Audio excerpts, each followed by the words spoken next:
Halo para pendengar, dimanapun kalian berada, balik lagi di channel Gary Christopher. Oke, dalam video kali ini gue akan kembali membahas tentang light novel Kage no Jitsurokusa ni Naretakute.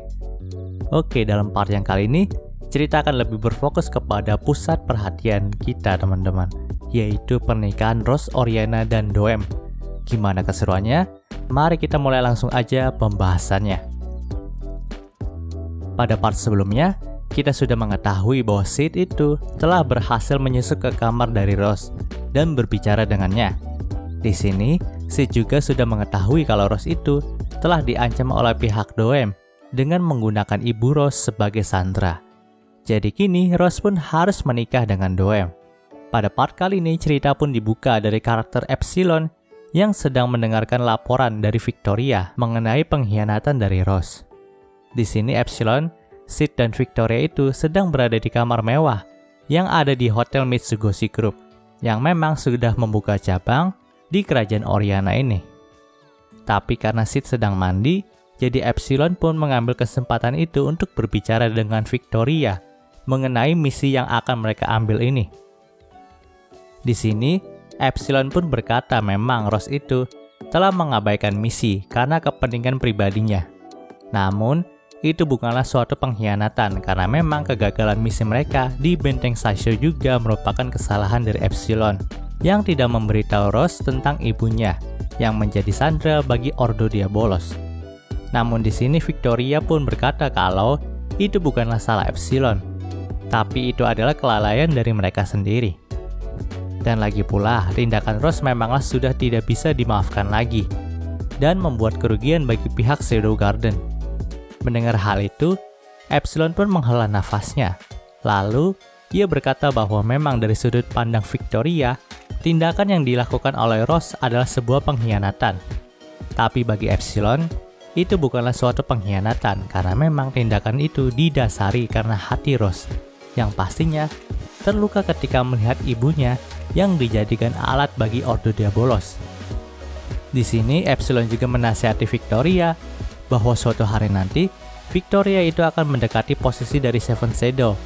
Maka dari itu, Epsilon menyarankan agar Victoria itu tidak membuang emosi atau hatinya. Karena memang hal itulah yang diperlukan ketika ia ingin menduduki posisi dari Seven Shadow. Victoria pun menerima nasihat dari Epsilon itu. Tapi ia pun berkata lagi, kalau Shadow itu mengatakan bahwa tindakan Rose itu tidak bisa dimaafkan. Mendengar hal itu, Epsilon pun berkata kalau iya mungkin Shadow telah menemui Rose dan membicarakan hal itu dengannya. Tapi sepertinya Shadow itu tidak akan menghukum ataupun mengeksekusinya. Karena memang ada hal yang hanya bisa dilihat oleh Shadow saja. Dan kita sebagai bawahannya harus mengikuti apapun keputusan yang telah diambil oleh tuan kita itu. Mendengar hal itu, Victoria pun mengiyakannya. Lalu obrolan mereka pun beralih ke cincin yang dipakai oleh ibu Rose waktu itu. Memang, menurut Epsilon, cincin itu adalah kunci dalam ritual yang ingin dijalankan oleh Ordo Diabolos. Tapi mereka masih belum mengetahui ritual apakah itu. Yang jelas, legenda Black Rose ada hubungannya dengan ritual yang hendak dijalankan oleh Ordo Diabolos itu. Namun tak beberapa lama, Sid pun datang kepada mereka. Di sini Sid pun langsung dilayani oleh Epsilon dengan memijat bahunya. Melihat Epsilon yang seperti itu, Sid pun berkata kalau saat ini ia seperti sedang bernostalgia. Karena memang saat masih di rumah keluarganya dulu, Epsilon itu selalu memijat bahunya sambil menyedokkan teh untuk Sid. Di sini Epsilon juga mengingat hal itu dan tertawa bersama tuannya. Oh iya, Victoria juga memijat kaki Sid. Karena memang ia merasa kalau ini adalah satu-satunya waktu bagi Sid untuk beristirahat. Ya, kita tahu sendiri dari sudut pandang Victoria itu, Sid itu dianggap sebagai orang yang paling serius dalam menyelidiki Ordo Diabolos dan selalu menjalankan misi-misi yang sulit. Jadi setidaknya pijatan ini akan membuatnya rileks. Ya, padahal sih kita tahu sendirilah kalau Sid itu selalu bermain-main dalam menjalankan misinya dan selalu bersikap layaknya karakter mob kalau tidak bersama anak buahnya. Panel cerita pun berpindah ke karakter Sid yang sedang menuju ke ruang musik di istana ibu kota. Di sini, karena Sid sudah diakui sebagai muridnya Silon, Jadi Sid itu bisa bebas keluar masuk dalam istana kerajaan itu. Dan Silon sendiri akan tampil pada sore harinya. Jadi Sid pun menjadikan alasan itu untuk mengecek persiapan Silon untuk datang ke hall room kerajaan itu. Namun tak disangka, Margaret itu sudah ada di sana dan langsung mendekati Sid. Di sini, ia pun mulai membicarakan keadaan Sid yang memang waktu kemarin itu, Sid itu kan telah dimarahi oleh prajurit yang menyukai Margaret. Lalu Margaret pun berkata kalau prajurit itu sudah dipecat sekarang karena ada tuduhan ia telah mencuri makanan dari kamar Rose. Ya padahal kita tahu sendiri yang mencuri makanan di kamar Rose itu adalah Sid. Tapi tampaknya Margaret ini benar-benar memperhatikan Sid dan bakat seninya itu. Di sini Margaret juga berkata kalau saja prajurit itu melukai jari dari Sid, maka ia akan membuat prajurit itu untuk tidur selamanya. Lalu pembicaraan mereka pun beralih ke topik kesukaan Margaret, yaitu membuat Sid lepas dari pengajaran Silon. Di sini, Sid akan dijadikan seorang musisi pribadi oleh bangsawan di kerajaan Oriana. Namun tentu saja, Sid itu selalu menghindari topik pembicaraan itu dengan alasan bahwa ia masih dalam pengajaran Silon. Bahkan sekarang ini, Sid juga menghindari Margaret karena ia risih ditawari hal seperti itu terus. Tapi tampaknya Margaret itu nggak menyerah untuk membujuk Sid dan terus mengejar kemanapun ia pergi. Sampai ketika Silon pun datang ke tempat itu. Dan karena Silon datang, maka terjadilah perebutan Sid antara Silon dan Margaret. Namun perebutan itu langsung dimenangkan oleh Silon karena memang ia memiliki posisi yang lebih tinggi daripada Margaret. Setelah lepas dari Margaret, Sid pun langsung menanyakan tentang keberadaan kamar dari sang Ratu Oriana kepada Silon. Dan kebetulan sekali, Silon itu baru saja mengetahui keberadaan kamarnya. Lalu dengan muka yang menyeringai, Silon pun memberitahukan hal itu kepada Sid. Kemudian, Sid pun langsung bergegas menuju kamar sang ratu untuk membebaskannya. Maka dengan begitu, Rose akan terbebas dari pernikahannya dengan Doem dan akan menjadi penguasa mutlak dari kerajaan Oriana. Namun setelah Sid sampai di dekat kamar ratu, Sid pun melihat kejadian yang tidak pernah ia sangka. Di sini ternyata sang ratu itu sangat mencintai Doem dan bahkan berciuman dengannya. Sang ratu juga tidak peduli dengan Rose dan lebih memilih Rose untuk dieksekusi saja. Dan dengan begitu sang ratu akan bisa dinikahi oleh Doem. Yaps, ternyata sang ratu itu telah lama berkhianat untuk memihak kepada Doem. Dan sebenarnya Doem juga memanfaatkan sang ratu yang telah jatuh cinta kepada dirinya untuk bisa menikahi Rose dan menjadi penguasa mutlak dari kerajaan Oriana. Jadi terdapat cinta segitiga di mana sang ratu mencintai Doem, tapi Doem itu cintanya sama Rose. Melihat kejadian itu, Sid pun mengurungkan niatnya untuk membebaskan sang ratu. Dan ia lebih memilih untuk memberitahu Rose tentang kejadian yang sebenarnya. Maka dengan begitu, Rose bisa terbebas dari pernikahannya dengan Doem dan akan menjadi penguasa dari Oriana. Ia pun akan memberitahukan hal itu ketika malam hari saja. Lalu, Sid pun pergi dari sana. Di tengah perjalanannya, Sid itu bertemu dengan Silon yang sedang berjalan-jalan di taman. Tapi anehnya, Silon itu menghilangkan aura keberadaannya. Jadi pastinya, Silon itu sedang menyelidiki sesuatu. Namun di sini Sid pun berpikir untuk menjahilinya dan mengagetkannya dari belakang. Jadi Sid pun menghilangkan aura keberadaannya dan menepuk pundak Silon dari belakang.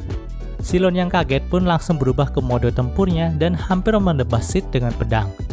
Tapi untungnya, ia itu langsung menghentikan pedangnya ketika melihat wajah dari Sid. Di sini Epsilon pun meminta maaf dan menjelaskan bahwa tujuannya adalah untuk mencari kunci. Dan di sini kunci yang dimaksud oleh Epsilon itu adalah cincin yang pernah dipakai Ibu Rose saat di benteng Saisho. Silon juga mengatakan bahwa kotak kunci yang dibawa oleh Doem telah kosong sekarang ini. Tapi Sid itu mengira kunci yang dimaksud oleh Epsilon itu adalah kunci kamar Rose. Jadi terjadi kesalahpahaman di antara mereka berdua. Lalu Sid pun dengan bangganya mengatakan bahwa ia telah menemukan kunci itu. Ya padahal sih kita tahu sendiri pada part yang pertama, memang Sid itu udah ngambil cincinnya dari Doem tanpa sengaja dan mengembalikan kotaknya saja. Makanya saat Epsilon mengambil kotak itu dari Doem, cincinnya itu udah hilang dari sana. Tapi Sid itu nggak tahu cincin itulah yang dimaksud oleh Epsilon. Kemudian Epsilon pun berkata lagi bahwa persiapan untuk misi kali ini sudah selesai, Jadi Sid itu kembali ke kamar hotel dan menunggu malam hari untuk memberitahu Rose mengenai kebenaran ibunya. Setelah malam tiba, Sid pun langsung mendatangi kamar Rose dengan menggunakan wujud shadow-nya. Sementara itu, Rose sendiri tampaknya baru saja diacuhkan oleh Margaret. Dulu, Margaret adalah pelayan pribadi Rose sejak kecil, dan mereka itu tumbuh bersama. Tapi sekarang entah mengapa Margaret itu sangat acuh kepada Rose, dan hal itulah yang membuat Rose menjadi sedih. Lalu Rose pun mengarahkan pandangannya ke langit dan berharap bahwa Sid datang untuk kawin lari bersamanya. Dan tak disangka, Rose pun merasakan hawa kehadiran dari jendela kamarnya itu. Hawa kehadiran itu sangat mirip dengan Sid. Jadi di sini Rose pun membuka jendelanya dan memanggil namanya. Tapi ternyata yang datang adalah Shadow. Di sini Rose itu sangat takut karena Rose itu menganggap dirinya telah dianggap sebagai pengkhianat Shadow Garden. Dan ia pun menganggap kalau Shadow kesini untuk membunuhnya. Namun ternyata Shadow pun berkata bahwa ia akan membuka mata dari Rose. Lalu, ia pun mengantarkan Rose ke kamar dari sang ratu, di mana ibunya itu sedang bermesraan dengan Doem. Rose pun sangat tidak terima melihat kenyataan yang begitu pahit. Di sini, hatinya pun merasa sakit karena memang dia tidak menyangka ibunya malah bermesraan dengan orang yang paling ia benci. Rose juga mengetahui bahwa ibunya lah yang telah membuat ayahnya menjadi seorang boneka. Dan fakta bahwa ibunya sendiri ingin membunuhnya juga telah diketahui oleh Rose. Di sini, Rose itu telah meratapi nasibnya dan keluarganya yang begitu kejam. Ia mempertanyakan kenapa ayahnya sampai harus mati. Kenapa harus ada banyak prajurit dan rakyat tidak bersalah yang mati. Ini adalah kenyataan yang harus diterima oleh Rose sebagai pewaris dari tahta kerajaan Oriana. Namun, Rose itu tetap tidak mau menerima kenyataan pahit itu. Tapi Shadow itu terus berkata bahwa Rose harus menerima kebenaran ini. Walaupun kebenaran ini sangat pahit, tapi itulah yang membuat kita menjadi seorang yang lebih kuat. Kemudian, Rose pun diantarkan pulang lagi ke dalam kamarnya oleh Shadow. Tapi Rose itu masih menangis karena melihat kenyataan tentang ibunya itu. Melihat hal itu, Shadow pun langsung berkata kenapa Rose masih menangis. Bukankah saat keadaan ini Rose itu harus bangkit dan membalas perbuatan Doem? Namun Rose pun tidak menjawab pertanyaan dari Shadow itu. Lalu, Shadow pun berubah menjadi wujud Sid-nya lagi dan memainkan partitur Moonlight Sonata dengan piano yang ada di kamar Rose. Tentu saja, hal itu membuat Rose menjadi kaget karena ia mengira dirinya itu sedang bermimpi. Karena sekarang ini, orang yang ada di hadapannya adalah Sid dan bukannya Shadow. Di sini, Sid pun memberikan pengertian kepada Rose bahwa memang kita harus melepaskan sesuatu yang membebani diri kita. Sid pun merundukkan hati dan perasaan Rose bahwa jika Rose selalu menerima perlakuan ibunya yang memang dengan sengaja membunuh ayahnya itu, maka Rose sendiri akan bernasib sama seperti ayahnya. Tapi, Sid pun membangun kembali hati Rose dengan mengatakan bahwa Rose itu tidaklah bersalah karena membunuh ayahnya. Hal itu sudahlah benar dan Rose hanya perlu melanjutkan perbuatannya itu demi ayahnya dan kerajaan Oriana. Rose tidak harus membenci ibunya, tapi setidaknya Rose harus bergerak untuk membawa ibunya ke jalan yang benar lagi. Setelah itu, Rose pun mendekati Sid dan memegang pipinya sambil berkata apakah Sid ingin selalu bersama dirinya. Saat ingin menjawab pertanyaan itu, tiba-tiba saja cincin yang diambil oleh Sid dari Doem itu bersinar. Namun di sini Sid itu nggak tahu kenapa cincin itu bisa bersinar.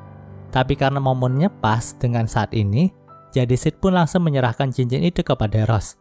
Dan Rose mengira itu adalah sebuah lamaran yang diberikan oleh Sid kepada dirinya. Padahal si Sid itu cuma ngasal ngasih cincin itu aja ke Rose dan kebetulan Rose juga tampaknya tertarik dengan cincin itu. Dan karena kesalahpahaman itulah, nampaknya Rose itu telah menemukan semangat hidupnya dan alasan kenapa ia harus tetap bertarung. Panel cerita pun berpindah ke kamar Sid di Hotel Mitsugoshi lagi. Di sini, Sid itu mulai menyesal karena menyerahkan cincin tadi kepada Rose. Karena memang niat awal Sid adalah menjual cincin itu ke tempat penjualan barang berharga untuk mendapatkan uang jajan tambahan. Namun Sid itu berpikir kembali kalau saja dia tidak menyerahkan cincin itu, maka Rose pastinya akan kembali murung. Oh ya, di sini Sid dan Epsilon juga sempat berbicara sebentar tentang misi yang akan mereka jalankan besok.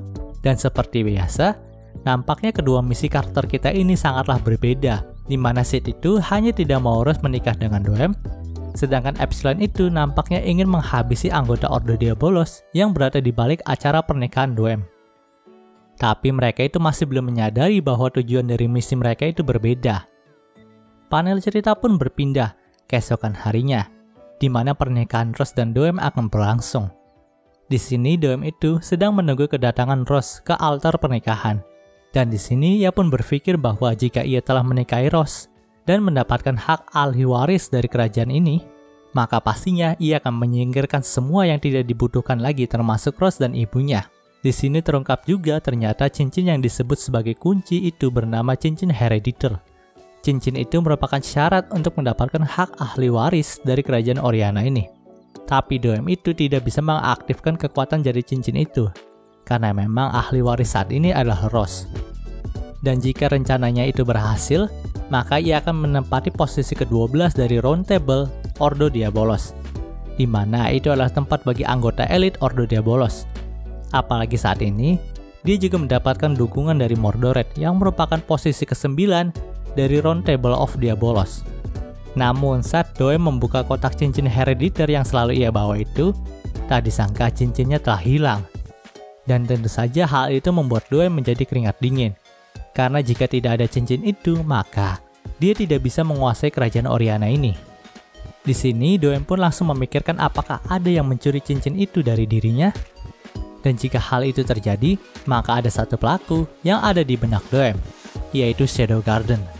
Jadi di sini Doem pun langsung memerintahkan beberapa pasukannya untuk memperkuat pertahanan di acara pernikahannya ini, dan menyelidiki tentang kehadiran anggota Shadow Garden ke dalam acara pernikahannya. Tak beberapa lama, Rose pun turun dari tangga kamarnya dan langsung menuju ke altar pernikahan. Doem pun menjadi agak senang karena hal itu. Memang saat ini, dia telah kehilangan cincin Herediter itu. Tapi sekarang dia bisa menikahi Rose dan akan menjadikannya sebagai boneka untuk sementara waktu. Namun pada saat pengucapan janji suci, Rose itu memberikan jawaban yang tidak terduga kepada Doem, bahwa ia tidak akan menikahi Doem. Tentu saja Doem dan para tamu undangan pun menjadi kebingungan karena hal tersebut. Namun, Rose pun berkata bahwa ia adalah orang yang membunuh Raja Oriana. Dia tidak akan mengelak dari dosa itu lagi. Tapi Doem pun lebih berdosa daripada dirinya karena dia telah memanipulasi raja menjadi bonekanya dan menodai kehormatan dari sang ratu. Mendengar hal itu, Doem pun menjadi agak panik dan berkata bahwa sebaiknya Rose tidak mengucapkan perkataan yang tidak ada buktinya. Namun Rose pun tersenyum dan mengeluarkan cincin Herediter dari gaunnya. Sontak Doem pun menjadi sangat kaget karena cincin itu berada di tangan Rose. Lalu, hologram mendiang sang Raja Oriana pun keluar dari cincin itu. Di sini sang raja pun menjelaskan bahwa selama ini ia memang dikendalikan oleh Doem, dan ia juga menjelaskan kalau tindakan Rose itu tidak dapat disalahkan. Karena memang jika sang raja tidak dibunuh pada waktu itu, maka kerajaan Oriana pasti akan jatuh. Para tamu undangan dan bangsawan kerajaan yang ada di sana pun menjadi terkejut mengenai fakta itu. Sedangkan Doem hanya bisa membantah perkataan dari hologram raja. Di akhir perkataannya, sang raja pun berpesan bahwa masa depan kerajaan Oriana ada di tangan Rose. Dan itulah pesan yang ia sampaikan saat Rose membunuh sang raja. Jadi pada kenyataannya sang raja itu masih mencintai Rose sampai akhir hayatnya, dan sama sekali tidak membenci Rose. Di sini Rose pun menangis ketika mendengar kata-kata itu. Tapi saat ini, ia harus menyelesaikan masalahnya dengan Doem. Lalu ia pun mengeluarkan slime body suit-nya dan mengangkat pedangnya kepada Doem. Sontak, Doem pun tidak tinggal diam dan memerintahkan seluruh pasukan kerajaan untuk menangkap Rose.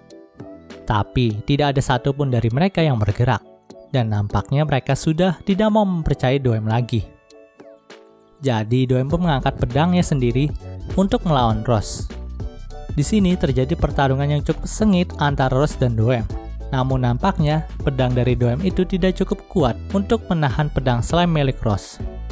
Karena itu, di saat aduan pedang terakhir mereka, pedang milik Doem itu sedikit retak. Tapi Doem itu tidak memperdulikannya dan hanya terfokus untuk menyerang Rose saja dengan sekuat tenaga. Lalu pada akhirnya, kepala Doem pun langsung tertebas. Di sini sang ratu yang melihat hal itu pun langsung menangisi kematian Doem. Dan dengan tololnya sang ratu itu mempertanyakan kenapa Rose membunuh Doem. Tapi Rose pun tidak menjawab pertanyaan sang ratu, karena bukan Rose lah yang menebas kepala Doem. Kemudian dari belakang mereka, muncullah sosok pria yang tidak dikenali oleh Rose dan memperkenalkan dirinya sebagai Mordored, sang posisi ke-9 dari Round Table of Diabolos. Di sini para penjaga istana itu sempat menahan Mordored, tapi kepala para penjaga itu langsung tertebas ketika mendekati Mordored. Dan Mordored juga langsung membakar mayat dari Doem bersama dengan sang ratu. Tentu saja, Rose yang melihat hal itu pun tidak tinggal diam dan menyerang Mordored. Tapi hal itu percuma saja karena serangan dari Rose itu dapat terbaca dengan mudah oleh Mordored. Kemudian Mordored pun mengeluarkan aura sihir yang membuat seluruh istana menjadi gelap. Lalu muncullah beberapa monster aneh yang merupakan perwujudan dari aura sihir Mordored itu. Di sini ia pun berkata bahwa semua monster ini adalah perwujudan asli dari legenda kerajaan ini, yaitu Black Rose. Tentu saja keadaan di istana ini menjadi panik. Dan di sini Margaret itu hendak diserang oleh monster tadi, tapi Rose itu berhasil menyelamatkannya dan menyuruhnya untuk pergi saja. Kemudian tadi sangka, nomor 664, nomor 665, Victoria, Beta, dan Epsilon pun muncul dan mengatasi kekacauan yang ada di sana. Melihat kedatangan dari anggota Shadow Garden itu membuat Mordored menjadi terkejut. Dan tadi sangka lagi Mordored juga bertepuk tangan, karena ada dua Seven Shadow yang secara khusus datang untuk menghadapi dirinya, yaitu Beta dan Epsilon. Tapi Mordored itu tidak pasrah begitu saja. Lalu ia pun memusatkan aura sihirnya lagi, dan muncullah monster orc raksasa dengan sayap kelelawar. Dan monster itu bernama Ragnarok, sang raja neraka keempat. Dan cerita di part ini pun berakhir. Oke, mungkin segitu dulu pembahasan dari light novel KG-nya kali ini ya. Mohon maaf agak singkat, tapi gue harap ini bisa menghibur kalian semua. Jika kalian suka video ini, jangan lupa untuk like, komen, dan juga subscribe ya. Dan juga share agar gue lebih semangat lagi dalam membuat video dalam channel ini. Terima kasih telah mendengarkan sampai detik ini. Gue Gerges Super, signing off.